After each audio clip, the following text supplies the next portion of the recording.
I'm Matty Kelley for A Seat Apart Real Reviews, and tonight I'm going to be reviewing the movie Anchorman 2, The Legend Continues. The story shifts from the 1970s San Diego into the 1980s New York City, where Ron Burgundy takes a new job at GNN, a global 24-hour news station. The Legend Continues brings back the three big main actors in the film, Paul Rudd, David Koechner, and Steve Carell. They actually are great actors in my book, but they were, I don't want to say they were terrible, but it just did not work this time around.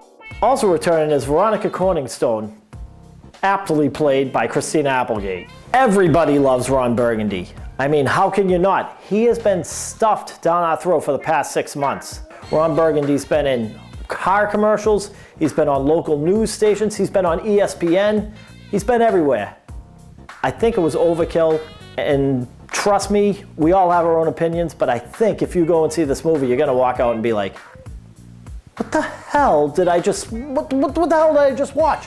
Why did I think this was gonna be good? It was painful to watch from beginning to end. Retreaded jokes, retreaded plot lines. I did not like Ron Burgundy in this film. Champ Kind was terrible. Brian Fantana, he wasn't nearly as cool as he was in part one. And Brick Tamlin, played by Steve Carell, honestly, you trying to make this guy dumber?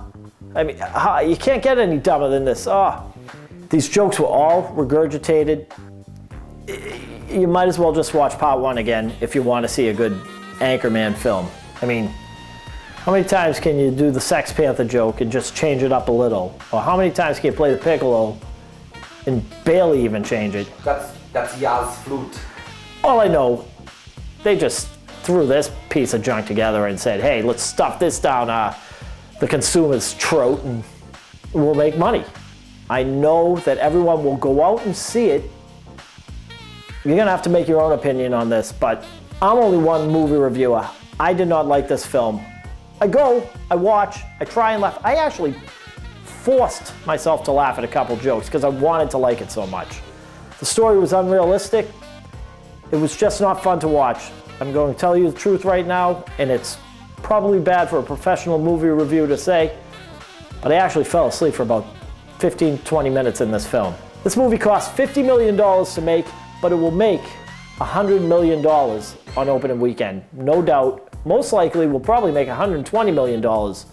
I am hoping that maybe when I see this film in reruns on TBS or TNT or something later on down the road, that maybe I am missing something and it will be funny. This film could have been so good, but it just wasn't. I wanted it to be good, but it wasn't. I can't say anything else about this film except it was bad, because the characters did not evolve at all from part one. They actually get dumber, and getting dumber in a film is not a good thing. It's a bad thing.